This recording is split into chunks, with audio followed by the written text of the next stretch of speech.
going on, everybody? Ryan Devlin here. Happy to be back on the Jazz Lesson Videos channel. I'm sure you've listened to players like Charlie Parker, Dizzy Gillespie, Sonny Rollins, Sonny Stitt, John Coltrane, and thought, how do they play such fiery, fast lines that really fit the changes well? And I'm sure you've had teachers that have said, oh, it's bebop. It's arpeggios going up and scales going down. And then you went into a practice room and tried to do this, but there was always something missing. It's not just scales and arpeggios. I had this same trouble. And I remember I went to Chad when I was studying with him and asked him these same questions. A common technique that often gets overlooked is enclosures and approach tones. This really can help upgrade your straight ahead playing. So today we're going to talk about 4 concepts that can add enclosures and approach tones to your playing. And everything that we discussed today can be found in 3 different resources here at Jazz Lesson Videos by Chad LB. The first is 20 approach note etudes. The second is an enclosure phrase workout book. And the third is 15 enclosure and approach note exercises. In it, you'll find multiple hours worth of exercises and etudes that you can practice for the rest of your life. And trust me, I'm still practicing them today. If you'd like to check out all 3 of these resources, you can click the link in the description below and use code APPROACH5 for $5 off. All right, our first concept we're going to check out is learning approach tone exercises with our scales. Something that really helps me learn new techniques is applying them to scales and being able to practice them like I'm practicing scales, like a technique exercise, really learning it under my fingers, having the facility to play it well before I then apply it to the harmony. Let's check out an exercise from our 15 approach note exercises resource and talk about how we're going to practice it. Let's listen to it first.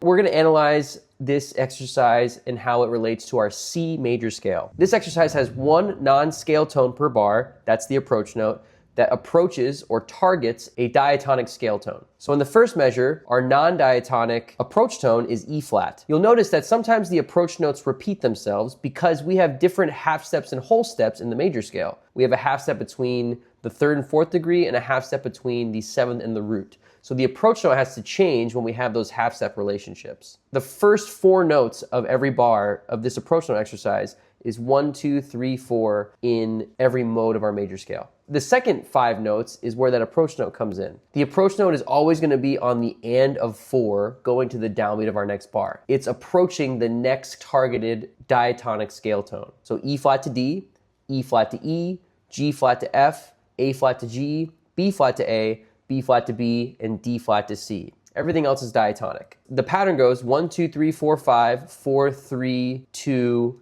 approach tone, next measure. And then that goes through every mode, like I said. So I like practicing with my metronome, and I use that rule 60, 120, 200, trying to play everything nice and full and slow at 60, then bumping it up to 120, and then bumping up to 200. If I can play something at 200, I really know it well. And being able to learn these through different keys helps learn how to approach all 12 of our notes from all different directions, diatonically and non-diatonically, which will help us when we start improvising. So this is a great one to practice with our scales. It's also a great one to practice in different sequences. I like doing like the first measure of the C major scale and then go up a 4th and play the first measure of the F major scale approach tone exercise.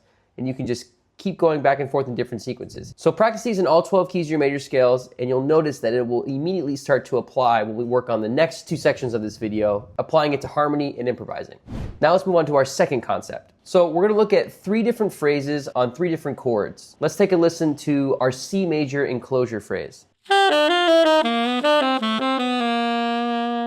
So in this phrase, as you can see, we are not just sticking to C major, but the overall tonality of this is C major because we always come back to a chord tone of C major at the end. So we start on the 6, go to the 3, hit the 5, tritone down to the 4. That would be kind of an approach note. And then this is where we start some of our enclosure. 4, 1, flat 9, C sharp, E or the 3rd. That targets our 2, our 9, 7, 9, flat 9, 1. There's 2 really big enclosures here. F, C, C sharp, E, D, and then D, B, D, D flat, C. That's the part of the phrase that is approaching and enclosing different parts of our C major scale. So a great way to practice this is to take your C major arpeggio and start learning how to enclose in different amounts of notes your chord tones, like D, D flat, B, C, F sharp, F, E flat, E, A flat, F sharp, G, C, B flat, B. You know, different ways of getting around those chord tones and then connecting them yourselves diatonically or non-diatonically. Kind of what this major 7 phrase is. We're still keeping the tonality of C there, but we're enclosing in and around our tonality of C major. Now let's move on to our dominant 7 phrase. So same concept for this. We're keeping our chord tones, our 1, 3, 5s, and 7s as our places of resolution. This one starts on the 4. We go 4, sharp 4, 6, flat 6, 5, that's a great enclosure, F, F sharp, A flat, G. Then G, G sharp, A, C, B flat, another great enclosure. Or if Roman numerically would be 5, sharp 5, 6, 1, flat 7.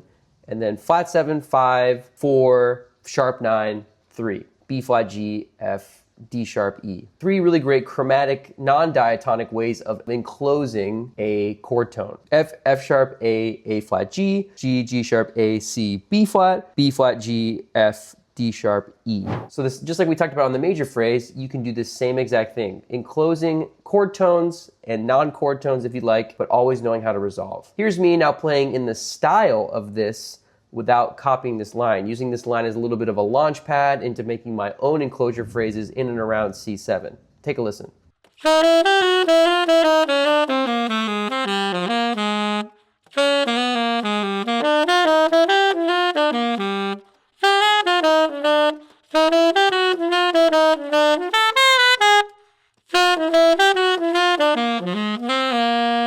Now let's go to our minor 7 phrase. Let's listen to it.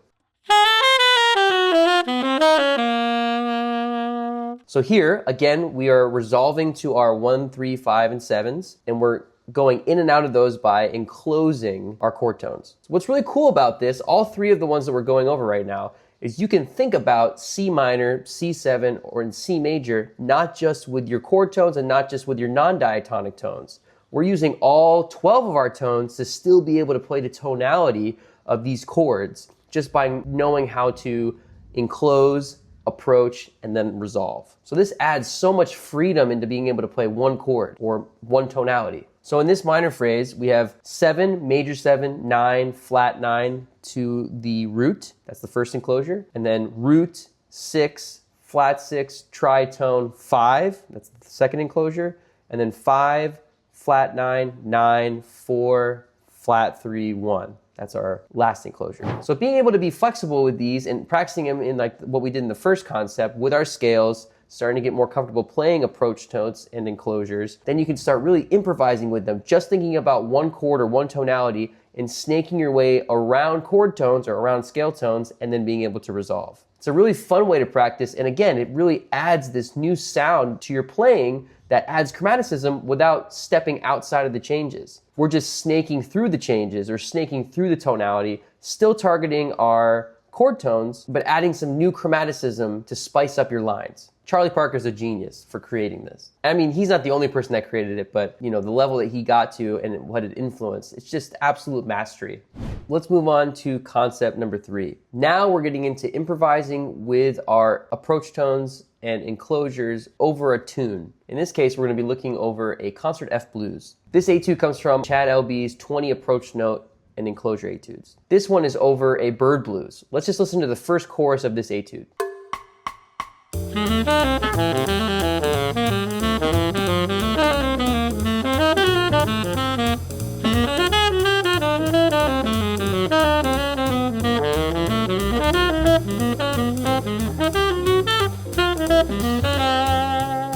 So let's go through a quick analyzation of some of these enclosures and approach tones on this etude. So right off the bat, we start with an approach tone to the 3rd on our major chord, then play a diatonic arpeggio down that then targets the 3rd of our half diminished chord, another target on the 3rd of our 6th dominant flat 9 chord, an enclosure phrase C, A sharp to B, targeting the 5th of our E minor chord, Another enclosure, F, F sharp, A, G, targeting the third of our E minor chord. Another enclosure or approach note phrase, F, E, E flat, D natural to the downbeat of the next bar. C, A sharp, B to the third of our G7. And then another approach tone that uses the flat 9 to the fifth of our C major. Are you sensing a theme here?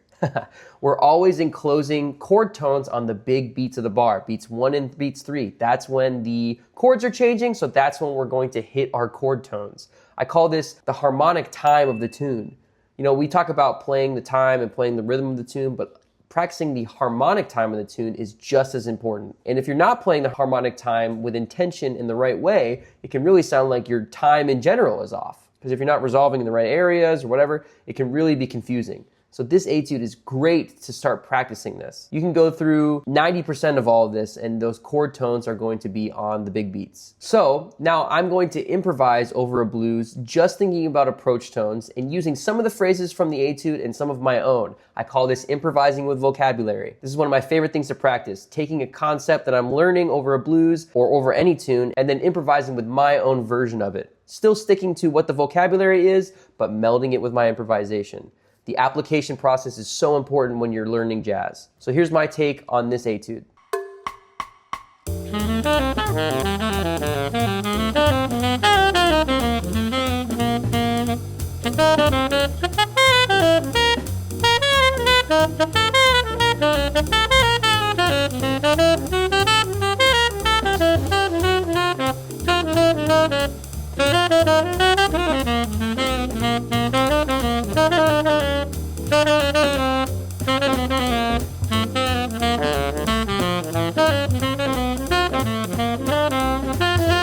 For concept number 4, I'm calling this build your own. I want to help you make your own enclosures and your own approach note exercises that you can practice. So we're going to take a look at a little sheet. This is a little workout sheet. We use this in our Jazz Gym membership. It's a great membership that you can click a link in the description to find more about. All this workout is we're giving you little tools to help see how to build your own approach tone and enclosure lines and exercises. So as you can see, we have different ways of approaching and enclosing chord tones of C7 from above and below. So we have 2 steps above, 2 steps below, half step above, half step below target tone, as you can see on this sheet. So here's me now improvising over C7 using a bunch of these. Basically, I'm going to play an enclosure and then play a line and then restart and play another enclosure, play a little line, and then restart, use an approach tone phrase, play another line, all in the key of C.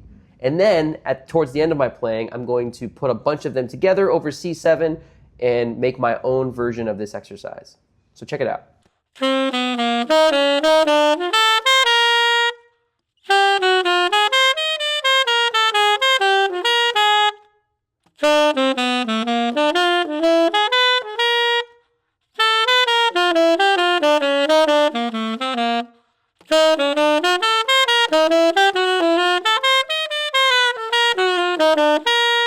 It's important to remember when practicing approach tone and enclosure phrases that it's all about knowing what key center you're in and the tonality that you're in. So practice this exercise, filling in the blanks, making up your own exercises in all 12 keys. Use a cello drone. Just put fits in the piano or play a 3-note voicing on the piano to get the sense, to get the tonality of the chord, and then improvise with these approach tones. Improvise with the enclosures. Just thinking about your chord and then enclosing or approaching each one of your chord tones or your scale tones. You can practice this for hours and hours and hours. And it'll add some cool, straight ahead bebop language into your playing.